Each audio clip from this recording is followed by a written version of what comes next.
Hey friends, yeah, I'm still here at the beach, and it's my favorite time on the beach. It's very early, uh, it's cold, and it's super cloudy, and so I don't expect to see many folks out here. In fact, I'm all alone right now. But that makes it my favorite time because I can come out here, just myself and the waves and the sand and the seagulls, and I'll tell you, I feel at peace when I'm out here. I'm able to walk and talk with God. And I've been thinking a lot today. I've been praying a lot this morning, and I have two friends who have experienced a death in their family this week, and my heart hurts for them. And you know, we've been doing this series during Lent on healing.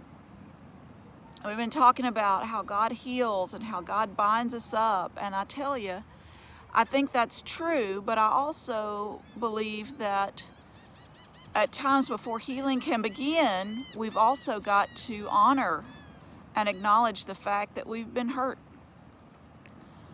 And I think that there is some deep work sometimes that has to be done before healing can begin. And one of the hardest things to do is to just sit and be. You know, I look at Psalm 46. It says, Psalm 46:10, it says, be still and know that I am God. You know, sometimes there are no words that make us feel better. Sometimes there's nothing that we can do to bring ourselves out of a deep hurt quickly. And that's okay. You know, I think we need to hear that. It's okay to just rest in God's presence after a trauma. Because society would say, oh, you need to get over it. Oh, you need to look at the bright side of things. Oh, you need to pull yourself up and move on. And I'm going to tell you, sometimes there is no bright side of things. I've been there. Sometimes the bright side of things don't show up for a year or so. But today we need to hear, whether we are experiencing some hard things or whether we know someone, like a friend or a family member that's experienced a hard thing, that it's okay to rest. It's okay to just say, you know, I'm not going to jump up and go about my life as if everything's as normal, as if everything's okay, because it's not. Now, don't get me wrong, I'm not saying that we should just roll over and wallow in self-pity, although I've done that too. I think there's a place for that sometimes. Not for too very long, but I feel the message I'm hearing today as I contemplate what my friends are going through on this morning. Funerals and arrangements and grief.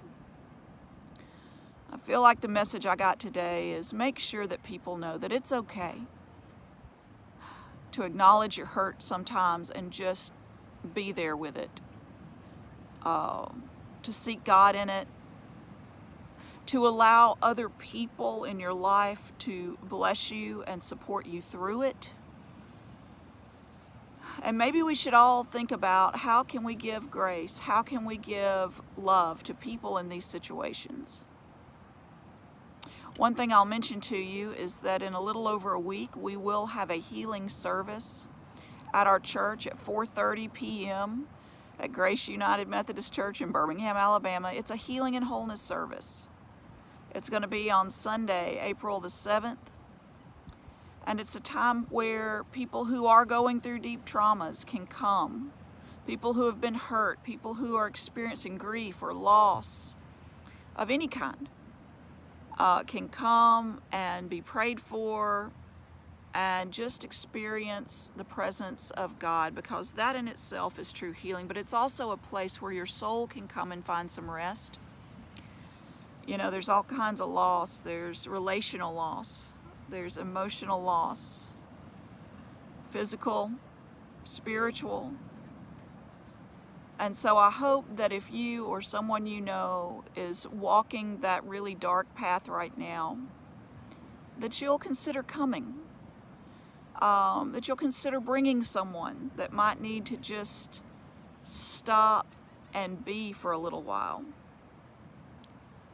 But more than anything else, friends, I hope that as we walk these paths together, that we can learn to love each other through dark times, that we can learn to be compassionate, and that our hearts would be tender for those around us that need love and support, and that we would also break down any walls and allow ourselves to be loved through these times as well. We are the body of Christ, friends, and that is the best love in the world that I've ever known.